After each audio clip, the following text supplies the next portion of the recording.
रायबरेली। अगर राहुल गांधी रायबरेली और वायनाड दोनों ही जगह से जीत जाते हैं तो वो कौन सी सीट चुनेंगे? भाई ये 100% का सवाल है और इस सवाल में ही इसका जवाब भी छुपा हुआ है। क्या है जवाब, बताऊंगी मैं आपको। नमस्कार, मैं हूं आशीष सिंह आनंद और आप देख रहे हैं एबीपी लाइव। राहुल गांधी ने वायनाड और रायबरेली दोनों ही जगहों से नामांकन किया है, लेकिन सवाल ये उठ रहा है कि अगर राहुल गांधी दोनों जगह से जीत गए तो वो कौन सी सीट को चुनेंगे, किसे छोड़ेंगे और क्यों? तो देखिए, कांग्रेस के लिए ये जो समय है वो बहुत ही दुविधा वाला समय है। दक्षिण और उत्तर में बैलेंस बनाना कांग्रेस के लिए जरूरी है। ऐसे में फॉर्मूला नजर आ रहा है कि प्रियंका को चुनाव नहीं लड़ाया जाए और राहुल गांधी दोनों सीट यानी रायबरेली और वायनाड जीतने की कोशिश करें।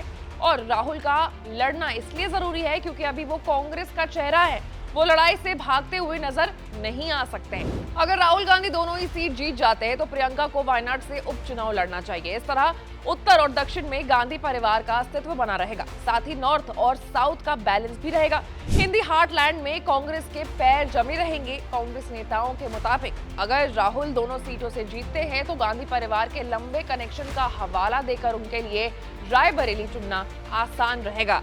अब प्रियंका गांधी के चुनाव नहीं लड़ने का जो सवाल है वो पूछे जाने पर जयराम रमेश कहते हैं कि प्रियंका जी धुआंधार प्रचार कर रही हैं और अकेले नरेंद्र मोदी के हर झूठ का जवाब सच के साथ देकर उनकी बोलती बंद कर रही हैं।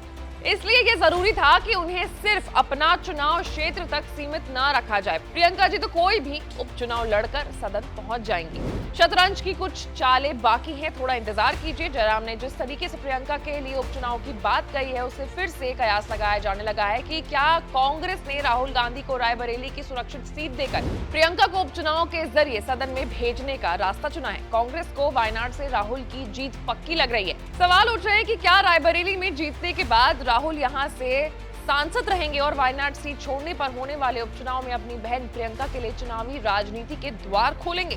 दरअसल प्रियंका को लेकर कहा जा रहा है कि वो स्टार प्रचारक के रूप में पार्टी के चुनावी अभियान को रफ्तार दे रही हैं। इससे उनकी लोकप्रियता और बढ़ सकती है, लेकिन इससे महत्वपूर्ण बात यह भी है कि प्रियंका ने इस बात पर जोर दिया है कि राहुल गांधी 2024 के लोकसभा चुनाव में बराबरी के बीच पहले स्थान पर हैं और केंद्र में रहेंगे।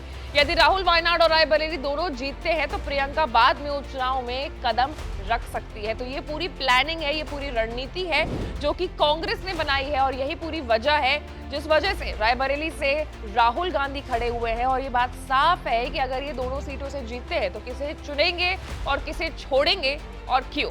ऐसे तमाम बड़े खबरों से अपडेटेड रहने के लिए आपको एबीपी लाइव को लाइक, सब्सक्राइब और शेयर करना होगा। मैं थी कैमरा पर्सन जसमीत के साथ आशीष सिंह आनंद।